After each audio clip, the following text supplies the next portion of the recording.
जम्मू कश्मीर में उमर अब्दुल्ला सरकार daily wages के लिए कोई फैसला नहीं ले सकी अभी तक, जब आपको अपडेट कर रहे हैं या ये खबर सुना रहे हैं। लेकिन लद्दाख यूनियन टेरिटरी के अंदर चाहे दो मुख्तलिफ कैटेगरीज बनाई गई, स्किल्ड और अनस्किल्ड लेबर, सरकार ने इस पर नजरसानी करके उनके रेट्स या उजरत या जो उनको तनख्वाह मिलती है वो पर डे और पर मंथ बढ़ाने का फैसला किया है। और 20 दिन का वक्त तमाम महकमों को दिया गया है, जिसके बाद रिपोर्ट सामने आएंगी और उन सिफारिशात की बुनियाद पर उसको बढ़ाया जाएगा। सारे डिपार्टमेंट्स को रिवीजन के लिए कह दिया गया है। अब इसमें कौन कौन लोग हैं?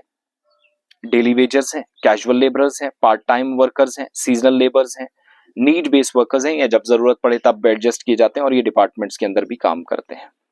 सरकार के मुताबिक जो लद्दाख में एक तारीखी रिफॉर्म के तौर पर देखी जा रही है, मुलाजमीन के लिए ये बड़ी उजरती इस्लाहात हैं, तब्दीली है। और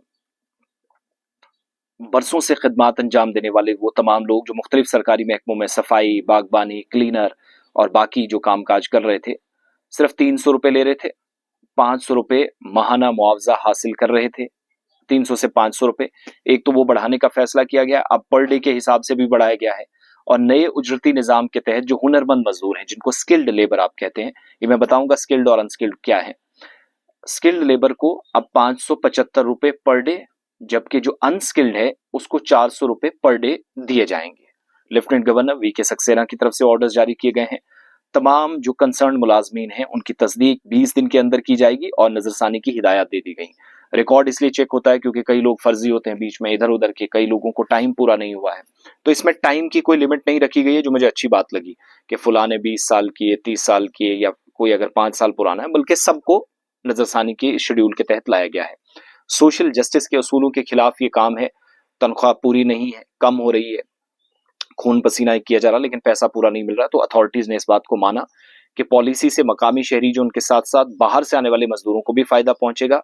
और एलजी ने तमाम जो महकमे हैं उनको डायरेक्शंस दे दी हैं कि मुलाजमीन की जो अपॉइंटमेंट का रिकॉर्ड है, काम काज की तफसीलात हैं, ड्यूटी टाइमिंग है, काम की जो औकात है, और आधार से मुंसलिक जो बैंक अकाउंट्स हैं, इनकी तस्दीक 20 दिन के अंदर मुकम्मल की जाए। और जो पैसा जाएगा, जो तनख्वाह इन लोगों को जाएगी, वो बराह रास्त बेनिफिट ट्रांसफर या डायरेक्ट बेनिफिट ट्रांसफर स्कीम के जरिए मजदूरों को दी जाएगी, जो डायरेक्ट उनके बैंक खातों में जाएगा जो तनख्वाह बढ़ी है। और शफाफियत और जवाबदेही को यकीनी बनाया जाए, इसके लिए भी बहुत जरूरी है।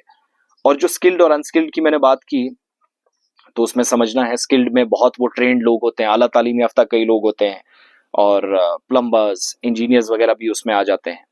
सो इसके अलावा बाकी लोग आप जिनको एडवांस किस्म की ट्रेनिंग होती है नौकरी के लिए, वो लोग जाते हैं। अपने अपने काम में स्पेशलाइज ट्रेनिंग के साथ वो एक्सपर्ट होते हैं। मेंटल और फिजिकल टास्क जो है वो कंप्लीट किए जाते हैं, लेकिन तरबियत याफ्ता होते हैं, वो स्किल्ड में आ जाते हैं। इनकम लेवल भी होता है जो आप ये मानकर चलिएगा तनख्वाहें ठीक ठाक होती हैं। अनस्किल्ड में जिसमें काश्तकार वगैरह भी आते हैं, जनरल कंस्ट्रक्शन हेल्पर्स आते हैं, कैशियर्स आते हैं, क्लीनर्स आते हैं, सफाई मुलाजमीन आते हैं। एजुकेशन अगरचे कम हो, लेकिन उनकी फिजिकल स्ट्रेंथ या कैपेबिलिटी की बुनियाद पर उनको काम सौंपे जाते हैं। कहीं पर भी आप उनसे मजदूरी या काम करवा ले, वो अनस्किल्ड में है। लेकिन सबके लिए सरकार वो फैसला कर रही है जो जम्मू कश्मीर में करने की जरूरत थी, जो अनफॉर्चुनेट नहीं हुआ है।